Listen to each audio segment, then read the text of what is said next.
ਤੇ ਇਹ ਜਿਹੜੇ ਡੈਮ ਹੈਗੇ ਆ ਇੱਕ ਤਰ੍ਹਾਂ ਦੇ ਸਟੋਰੇਜ ਟੈਂਕ ਬਣ ਗਏ ਆ ਪਾਣੀ ਦੇ। ਜਦੋਂ ਇਹਦੇ ਵਿੱਚ ਵਾਧੂ ਪਾਣੀ ਹੋ ਜਾਂਦਾ ਤਾਂ ਆਪਾਂ ਨੂੰ ਰੋਕ ਦਿੰਦੇ ਆ। ਜਿਹੜਾ ਭਾਖੜਾ ਬਿਆਸ ਮੈਨੇਜਮੈਂਟ ਬੋਰਡ ਦੇ ਜਿੰਨੇ ਡੈਮ ਆ ਤੇ ਜਿੰਨੇ ਬਰਾਜ ਆ, ਚਾਹੇ ਮਾਧੋਪੁਰ, ਰੋਪੜ, ਗਾ ਹਰੀਕੇ ਆ, ਇਹ ਸਾਰੇ ਆਪਾਂ ਨੂੰ ਮਿਲਣਾ ਚਾਹੀਦਾ ਪੰਜਾਬ ਨੂੰ, ਹਨਾ। ਇਹ ਸੈਂਟਰ ਕੇਂਦਰ ਸਰਕਾਰ ਇਹ ਤੇ ਕਬਜ਼ਾ ਕਰਕੇ ਬੈਠੀ ਆ ਤੇ ਆਪਣੇ ਲੋਕ, ਆਪਾਂ ਨੂੰ ਪਤਾ ਨਹੀਂ, ਜਿੱਦਣ ਆਪਾਂ ਨੂੰ ਪਾਣੀ ਚਾਹੀਦਾ ਹੁੰਦਾ ਉਦੋਂ ਦਿੰਦੇ ਨਹੀਂ ਆਪਾਂ ਨੂੰ, ਜਿੱਦਣ ਆਪਾਂ ਨੂੰ ਨਹੀਂ ਚਾਹੀਦਾ ਹੁੰਦਾ ਛੱਡ ਦਿੰਦੇ ਹੈਗੇ ਆ।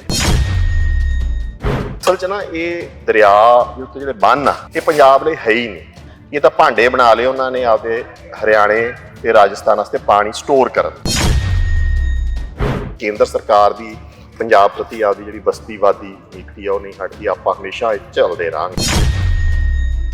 ਪੰਜਾਬ ਤਾਂ ਮੈਨੂੰ ਲੱਗਦਾ ਐਂ ਲੱਗਣ ਲੱਗ ਗਿਆ ਜਿਵੇਂ ਨਾ ਇਹ ਸੋਚਦੇ ਵੀ ਸਾਡਾ ਤਾਂ ਹੈ ਹੀ ਨਹੀਂ, ਹਨਾ। ਅਫਗਾਨਿਸਤਾਨ 'ਚ ਇੱਕ ਭੁਚਾਲ ਆਇਆ, ਉੱਥੇ ਇੰਨਾ ਸਮਾਨ ਜਾ ਰਿਹਾ, ਇੰਨਾ ਕੁਝ ਹੋ ਰਿਹਾ। ਇੱਥੇ ਅਸੀਂ ਆਪਾਂ ਜੂਝੀ ਜਾ ਰਹੇ ਹਾਂ ਕਿੰਨੇ ਦਿਨਾਂ ਤੋਂ, ਇੱਥੇ ਕੋਈ ਸੁਣਵਾਈ ਹੈ ਨਹੀਂ। ਫੇਸਬੁੱਕ ਤੇ ਟਵਿੱਟਰ ਕਰਕੇ ਟਵਿੱਟਰਾਂ ਦੀ ਕੋਈ ਹਾਲ ਚਾਲ ਜਾਣਨ ਹੁੰਦਾ ਮਸਲਾ ਹੈ ਤੇ ਸਾਡੇ ਆ ਕੇ ਹੱਲ ਕਰਨ ਵਾਸਤੇ ਦਿੱਤੇ ਆ ਟੈਕਸ। ਆਪਾਂ ਹਾਲ ਚਾਲ ਪਤਾ ਲੈਣ ਵਾਸਤੇ ਨਹੀਂ ਆਪਾਂ ਇਹਨਾਂ ਨੂੰ ਟੈਕਸ ਦਿੰਦੇ। ਪੰਜਾਬ ਦੇ ਵਿੱਚ ਹੜ੍ਹਾਂ ਦੀ ਸਥਿਤੀ ਦੇ ਮੱਦੇਨਜ਼ਰ ਵੱਖ-ਵੱਖ ਜਥੇਬੰਦੀਆਂ ਦੇ ਵੱਲੋਂ ਭੂਮਿਕਾ ਨਿਭਾਈ ਜਾ ਰਹੀ ਹੈ। ਤਾਂ ਸ੍ਰੀ ਚਮਕੌਰ ਸਾਹਿਬ ਦੇ ਨੇੜਲੇ ਪਾਸੇ ਖੜਾ, ਜਿੰਨੇ ਵੀ ਇੱਥੇ ਨੇੜਲੇ ਪਿੰਡ ਨੇ ਤੇ ਖਾਸ ਤੌਰ ਤੇ ਜਿਹੜਾ ਸਤਲੁਜ ਦੇ ਕੰਢੇ ਮੌਜੂਦ ਆ ਸ੍ਰੀ ਚਮਕੌਰ ਸਾਹਿਬ ਦੇ ਨੇੜਲੇ ਪਾਸੇ ਦੌਲਤਪੁਰ ਦੇ ਸਮੇਤ ਬਹੁਤ ਸਾਰੇ ਤਮਾਮ ਪਿੰਡ ਨੇ ਔਰ ਇੱਥੋਂ ਦੇ ਲੋਕ ਲੱਗੇ ਹੋਏ ਨੇ। ਜੋ ਹੀ ਸਤਲੁਜ ਦੇ ਪਾਣੀ ਦੇ ਵਿੱਚ ਲਗਾਤਾਰ ਉਭਾਰ ਹੁੰਦਾ ਤੇ ਉਸ ਤੋਂ ਬਾਅਦ ਲੋਕਾਂ ਦੇ ਵੱਲੋਂ ਵੱਡਾ ਯਤਨ ਕੀਤਾ ਜਾ ਰਿਹਾ। ਤਾਂ ਸਭ ਤੋਂ ਪਹਿਲਾਂ ਮੇਰੇ ਪਿਛਲੇ ਪਾਸੇ ਵੀ ਤਸਵੀਰਾਂ ਦੇਖ ਸਕਦੇ ਹੋ, ਲੰਗਰ ਲੱਗੇ ਹੋਏ ਆ। ਵੱਖ-ਵੱਖ ਜਿੰਨੇ ਵੀ ਇਲਾਕੇ ਦੇ ਲੋਕ ਨੇ ਜਾਂ ਜਿਹੜੇ ਇਨਸਾਫ ਪਸੰਦ ਲੋਕ ਨੇ ਉਹਨਾਂ ਦੇ ਵੱਲੋਂ ਚਾਰਾਜੋਈ ਕੀਤੀ ਜਾ ਰਹੀ ਹੈ ਕਿ ਪੰਜਾਬ ਦੇ ਲੋਕਾਂ ਨੂੰ ਹੜ੍ਹਾਂ ਦੀ ਮਾਰ ਤੋਂ ਕਿਸ ਤਰੀਕੇ ਦੇ ਨਾਲ ਬਚਾਇਆ ਜਾ ਸਕਦਾ। ਤਾਂ ਇਸੇ ਨੂੰ ਲੈ ਕੇ ਮੇਰੇ ਨਾਲ ਗੱਲਬਾਤ ਕਰਨ ਵਾਸਤੇ ਮਿਸਲ ਸਤਲੁਜ ਤੋਂ ਸਰਦਾਰ ਅਜੇਪਾਲ ਸਿੰਘ ਬਰਾੜ ਨੇ, ਉਹਨਾਂ ਦੇ ਨਾਲ ਗੱਲਬਾਤ ਕਰਦੇ ਹਾਂ। ਬਰਾੜ ਸਾਹਿਬ, ਸਭ ਤੋਂ ਪਹਿਲਾਂ ਜੇ ਦੇਖੀਏ ਤੇ ਹੜ੍ਹਾਂ ਦੀ ਸਥਿਤੀ ਹੈ ਜਿਹੜੀ ਬਹੁਤ ਨਾਜ਼ੁਕ ਹੈ। ਬਹੁਤ ਸਾਰੇ ਇਲਾਕੇ ਨੇ, ਚਾਹੇ ਉਹ ਰਾਵੀ ਵਾਲੇ ਪਾਸੇ ਤੋਂ ਹੋਵੇ ਜਾਂ ਸਤਲੁਜ ਦੀ ਮਾਰ ਦੀ ਗੱਲ ਕੀਤੀ ਜਾਵੇ ਤਾਂ ਫਿਰੋਜ਼ਪੁਰ ਦਾ ਏਰੀਆ ਹੋਵੇ, ਤਰਨਤਾਰਨ ਵਾਲੇ ਪਾਸੇ ਦਾ ਏਰੀਆ ਹੋਵੇ, ਬਹੁਤ ਸਾਰੇ ਲੋਕ ਜਿਹੜਾ ਹੜ੍ਹਾਂ ਤੋਂ ਪ੍ਰਭਾਵਿਤ ਹੋਏ ਨੇ। ਕਿਵੇਂ ਦੇਖਦੇ ਹੋ ਜੀ ਇਸ ਨਾਜ਼ੁਕ ਸਥਿਤੀ ਨੂੰ? ਹੁਣ ਤਾਂ ਜੀ ਤਕਰੀਬਨ ਸਾਰਾ ਪੰਜਾਬ ਹੀ ਮਤਲਬ ਫਲੱਡ ਹਿੱਟ ਕਰਤਾ ਹੈਗਾ ਯਾਰ, ਹੜ੍ਹਾਂ ਤੋਂ ਪ੍ਰਭਾਵਿਤ ਆ। ਪਰ ਇਹ ਇਲਾਕਾ ਜਿਹੜਾ ਖਾਸ ਕਰਕੇ ਦਰਿਆਵਾਂ ਦੇ ਨਾਲ, ਬਿਆਸ, ਰਾਵੀ ਜਾਂ ਸਤਲੁਜ ਦੇ ਨਾਲ, ਇਹਦੇ ਸਭ ਤੋਂ ਜ਼ਿਆਦਾ ਅਸਰ ਹੈਗਾ। ਤੇ ਵੱਡੀ ਗੱਲ ਆ ਕਿ ਸਰਕਾਰ ਜਿਹੜੀ ਹੈਗੀ ਆ ਉਹਨੇ ਪਹਿਲਾਂ ਕਦਮ ਨਹੀਂ ਚੱਕੇ, ਸੂਬਾ ਸਰਕਾਰ ਨੇ। ਤੇ ਦੂਜਾ ਵੱਡੀ ਗੱਲ ਇਹ ਹੈਗੀ ਆ ਕਿ ਵੀ ਜਿਹੜਾ ਇਹਨਾਂ ਪਾਣੀ ਖੋਲਣਾ ਨਹੀਂ ਖੋਲਣਾ, ਅੱਗੇ ਬਰਾਜ ਖੋਲਣਾ ਕਿ ਨਹੀਂ ਖੋਲਣਾ, ਉਹ ਸਾਡੇ ਵੱਸ 'ਚ ਹੀ ਹੈ ਨਹੀਂ। ਪਾਣੀ ਸਾਡਾ ਰਾਜਸਥਾਨ ਤੇ ਹਰਿਆਣਾ ਲੈ ਕੇ ਜਾ ਰਿਹਾ। ਜਦੋਂ ਡੁੱਬਣ ਦੀ ਆਉਂਦੀ ਆ ਅਸੀਂ ਡੁੱਬ ਰਹੇ ਹੁੰਦੇ ਆ। ਤੇ ਇਹ ਜਿਹੜੇ ਡੈਮ ਹੈਗੇ ਆ ਇੱਕ ਤਰ੍ਹਾਂ ਦੇ ਸਟੋਰੇਜ ਟੈਂਕ ਬਣ ਗਏ ਆ ਪਾਣੀ ਦੇ। ਜਦੋਂ ਇਹਦੇ ਵਿੱਚ ਵਾਧੂ ਪਾਣੀ ਹੋ ਜਾਂਦਾ ਤਾਂ ਆਪਾਂ ਨੂੰ ਰੋਕ ਦਿੰਦੇ ਆ। ਤਾਂ ਇਹ ਹੁਣ ਸਥਿਤੀ ਇਹ ਆ ਆਪਣੇ ਸਾਹਮਣੇ ਹੀ ਆ। ਤੁਸੀਂ ਆਏ ਹੋ, ਵੇਖੋ, ਇਹ ਕਦੋਂ ਦੇ 2 ਦਿਨ ਹੋ ਗਏ, 3 ਦਿਨ ਹੋ ਗਏ ਇਹਨਾਂ ਨੂੰ ਲਗਾਤਾਰ ਲੱਗਿਆ ਨੂੰ। ਇਹ ਜੂਝ ਰਹੇ ਆ। ਤਾਂ ਸੰਗਤ ਨੇ ਆ ਕੇ ਇੱਥੇ ਆਪਦੀ ਹਿੰਮਤ ਨਾਲ ਇਹਨੂੰ ਪਾੜ ਪੈਣ ਤੋਂ ਰੋਕ ਲਿਆ। ਜੇ ਪਾੜ ਪੈ ਜਾਂਦਾ ਆ ਸਾਰੀ ਏਰੀਆ ਜਿਹੜਾ ਹੈਗਾ ਇਹ ਲੋ ਲੈਂਡ ਹੈਗੀ ਆ, ਠੀਕ ਹੈ ਜੀ। ਤੇ ਇਹਨੇ ਪਾਣੀ ਨੇ ਆਏ ਇੱਧਰ ਤੱਕ ਜਾਣਾ ਸੀ ਮਾਛੀਵਾੜੇ ਤੱਕ। ਦੂਜੀ ਦਿੱਕਤ ਇਹ ਆ ਕਿ ਵੀ ਮਾਈਨਿੰਗ ਜਿਹੜੀ ਸਾਰੀ ਹੋਈ ਵੀ ਆ ਹੈ ਉਹ ਸਾਰੀ ਇਸ ਪਾਸੇ ਕੀਤੀ ਗਈ ਹੈਗੀ ਆ। ਹੁਣ ਉਹਦੇ ਨਾਲ ਕੀ ਹੈ ਕਿ ਇਸ ਪਾਸੇ ਨੂੰ ਪ੍ਰੈਸ਼ਰ ਪੈ ਜਾਂਦਾ। ਤੁਸੀਂ ਹੁਣ ਅੱਗੇ ਜਾਓਗੇ ਵੇਖਿਓ ਕਿ ਵਾਟਰ ਦਾ ਜਿਹੜਾ ਪਾਣੀ ਦਾ ਜਿਹੜਾ ਕਰੰਟ ਹੈ ਜਾਂ ਪਾਣੀ ਦਾ ਜਿਹੜਾ ਵਹਾਅ ਹੈ ਉਹ ਇੱਧਰੋਂ ਕਿੰਨਾ ਤੇਜ਼ ਆ ਕੇ ਘਟਦਾ ਹੈਗਾ। ਲੋਕਾਂ ਦੀ ਫਸਲਾਂ, ਲੋਕਾਂ ਦੇ ਪੋਪੂਲਰ ਰੁੜ ਗਏ ਆ ਵਿੱਚ, ਹੈ ਅਗਾਂਹ ਅਸਲਾ ਖਤਰਾ ਹੋਇਆ ਹੋਇਆ। ਇਹ ਤਾਂ ਇਹ ਵੇਖੋ ਕਿ ਆ ਕਿੰਨੇ ਵੀਰ, ਕਿੰਨੇ ਟਰੈਕਟਰ ਟਰਾਲੀਆਂ, ਕਿੰਨੇ ਲੋਕ ਜਿਹੜੇ ਹੈਗੇ ਆ, 10-15 ਹਜ਼ਾਰ ਦੀ ਸੰਗਤ ਆ ਜਦੋਂ ਇਹਨਾਂ ਦੀ ਵੀਡੀਓ ਪਾਉਣ ਤੋਂ ਬਾਅਦ ਇੱਥੇ ਆਈ, ਜਿਨ੍ਹਾਂ ਨੇ ਤਕਰੀਬਨ ਇਸ ਚੀਜ਼ ਨੂੰ ਪੂਰਿਆ। ਤੇ ਇਹ ਤਾਂ ਇੰਨੀ ਮਿਹਨਤ ਨਾਲ ਹੀ ਰੋਕ ਪਾ ਰਹੇ ਆ।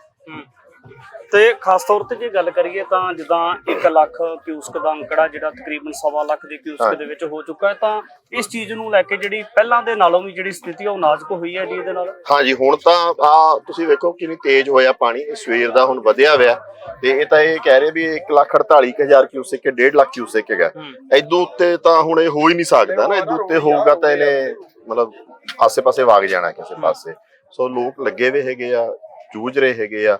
ਤੇ ਜੇ ਇੱਥੋਂ ਬਚਾਉਂਦੇ ਆ ਤਾਂ ਕਿਤੇ ਅੱਗੇ ਤਾਂ ਬੋਦੇ ਕੱਪੜੇ ਵਾਲਾ ਹਾਲ ਹੈ ਨਾ ਵੀ ਇੱਥੋਂ ਜੇ ਆਪਾਂ ਬਚਾਉਣੇ ਤਾਂ ਅੱਗੇ ਕਿਤੇ ਪਟ ਜਾਂਦਾ ਜਾ ਕੇ। ਸੋ ਆਲਮੋਸਟ ਜੇ ਬਰਸਾਤ ਜਾਂ ਮੀਂਹ ਰੁਕਿਆ ਨਾ ਪਿੱਛੇ ਪਹਾੜਾਂ ਦੇ ਵਿੱਚ ਤਾਂ ਆਪਣੇ ਵਾਸਤੇ ਸਥਿਤੀ ਬਹੁਤ ਨਾਜ਼ੁਕ ਹੈ। ਪਾਣੀ ਦੇ ਟੈਕਨੀਕਲ ਪੁਆਇੰਟਸ ਨੂੰ ਲੈ ਕੇ ਬਹੁਤ ਸਾਰੇ ਲੋਕਾਂ ਦੇ ਸ਼ੰਕੇ ਨੇ, ਉਹਨਾਂ ਦੇ ਵੱਲੋਂ ਸਵਾਲ ਚੁੱਕੇ ਜਾ ਰਿਹਾ। ਕੀ ਲੱਗਦਾ ਕਿ ਅਸਲ ਦੇ ਵਿੱਚ ਕਮੀ ਕਿੱਥੇ ਲੱਗਦੀ ਹੈ ਕਿ ਜਾਂ ਫਿਰ ਹਾਲਾਤ ਹੀ ਇਦਾਂ ਦੇ ਪੈਦਾ ਹੋ ਗਏ ਨੇ ਕਿ ਪੰਜਾਬ ਦੇ ਲੋਕਾਂ ਨੂੰ ਵੀ ਪਾਣੀ ਦੀ ਜਿਹੜੀ ਮਾਰ ਝੱਲਣੀ ਪੈ ਰਹੀ ਹੈ?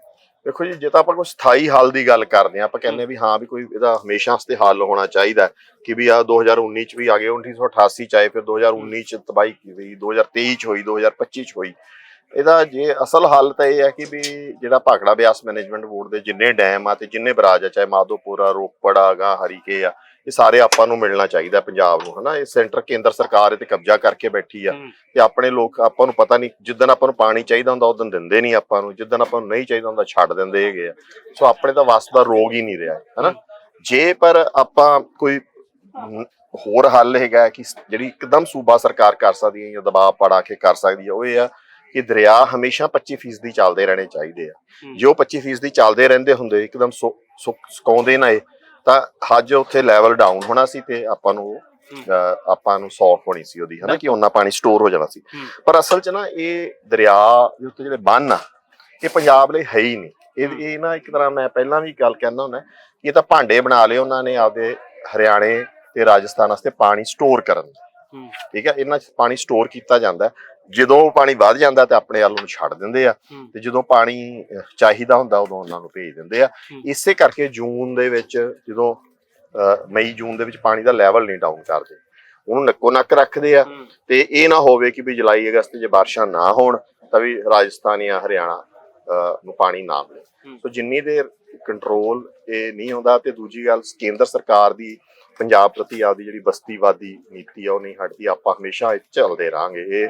ਇਹ ਹੁਣ ਆਪਣੇ ਸਾਹਮਣੇ ਪ੍ਰਤੱਖ ਹੈ ਇਹ ਗੱਲ। ਇਹਨੂੰ ਲੁਕੋਈ ਜਾਈਏ, ਇਹਨੂੰ ਅੱਖਾਂ ਮੀਚੀ ਜਾਈਏ, ਨਾ ਇਹਦੇ ਅੱਗੇ ਸੰਘਰਸ਼ ਕਰੀਏ ਤਾਂ ਉਹ ਇੱਕ ਤਰ੍ਹਾਂ ਪੰਜਾਬ ਨਾਲ ਨਾ ਇਨਸਾਫੀ ਜਾਂ ਗਦਾਰੀ ਹੋ।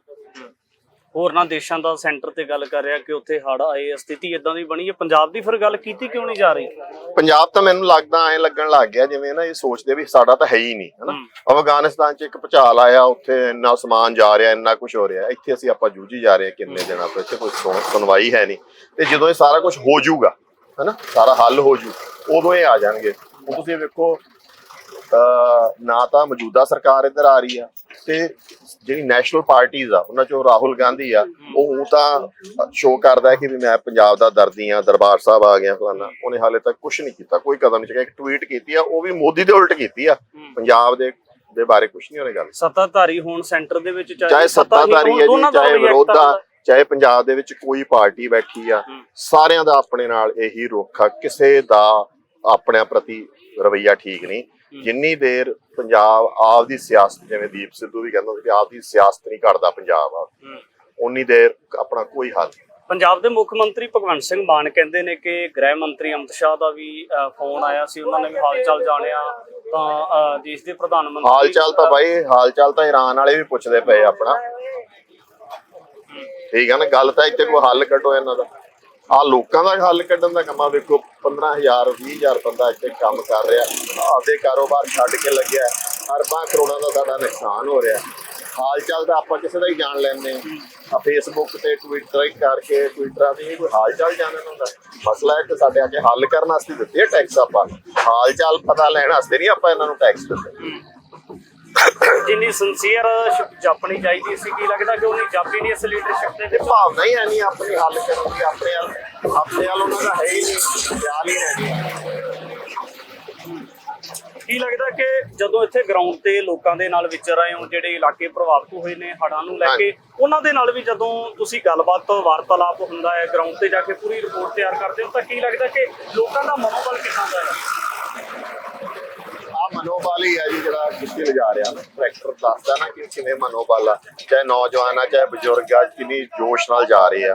ਇਹ ਤਾਂ ਪੰਜਾਬ ਹੀ ਆ ਜਿਹੜਾ ਆਪਦੇ ਮਸਲਿਆਂ ਨੂੰ ਆਪ ਹੱਲ ਕਰਦਾ ਪਿਆ। ਲੋਕਾਂ ਦੇ ਘਰ ਡੁੱਬ ਗਏ, ਲੋਕੀ ਆਪਾਂ ਵੇਖਿਆ ਹੀ ਆ ਉਧਰ, ਤੁਹਾਡਾ ਤਾਂ ਪਿੰਡ ਆ ਉਸ ਪਾਸੇ ਨਾ, ਆਪਾਂ ਜਿੱਥੇ ਲੱਗਿਆ ਹੋਇਆ ਆਪਣਾ ਕੈਂਪ ਤੇ ਸਾਰਾ ਕੁਛ, ਤੇ ਉਹ ਉੱਥੇ ਕੀ ਹਾਲਾਤ ਹੈਗੇ, ਪਰ ਲੋਕਾਂ ਦਾ ਮਨੋਬਲ ਤਾਂ ਹੀ ਟੁੱਟਿਆ ਹੋਇਆ। ਮੈਂ ਉੱਥੇ ਜਾ ਕੇ ਹੈਰਾਨ ਹੋ ਗਿਆ ਵੇਖ ਕੇ ਕਿ ਲੋਕਾਂ ਨੇ ਆਪ ਹੀ ਲੰਗਰ ਲਾਏ ਹੋਏ ਜਿਹੜੇ ਡੁੱਬੇ ਹੋਏ, ਠੀਕ ਹੈ ਨਾ। ਕਿ ਵੀ ਮਤਲਬ ਇਹ ਵੀ ਬਹੁਤ, ਇਹ ਆ ਪੰਜਾਬ, ਹੈ ਨਾ, ਕਿ ਵੀ ਹਿੰਮਤ ਆ ਲੋਕਾਂ 'ਚ, ਤੇ ਲੋਕੀ ਜੂਝ ਰਹੇ ਆ ਹੈ। ਕਈ ਮਤਲਬ ਹਲੇ ਵੀ ਘਰ ਨਹੀਂ ਛੱਡ ਕੇ ਜਾ ਰਹੇ ਕਿ ਵੇਖੀ ਜਾਊਗੀ ਜਿਵੇਂ ਵੀ ਆ, ਹਨਾ। ਸੋ ਠੀਕ ਆ, ਕੁਦਰਤ ਦੀ ਇੱਕ ਕਰੋਪੀ ਤਾਂ ਜਿੱਥੋਂ ਤੱਕ ਹੈ ਸੋ ਹੈ, ਪਰ ਵੱਡੀ ਗੱਲ ਆ ਕਿ ਇਹ ਇਨਸਾਨੀ ਬਣਾਈ ਵੀ ਕਰੋਪੀ ਆ। ਮਤਲਬ ਸਾਡੇ ਤੇ ਇੱਕ ਤਰ੍ਹਾਂ ਮਤਲਬ ਸਿਰ ਤੇ ਬੈਠੇ, ਜਿੱਦਣ ਮਰਜ਼ੀ ਸਾਨੂੰ ਰੋੜ ਦਿੰਦੇ ਆ, ਜਿੱਦਣ ਮਰਜ਼ੀ ਸਾਨੂੰ ਸੋਕੇ 'ਚ ਮਾਰ ਦਿੰਦੇ।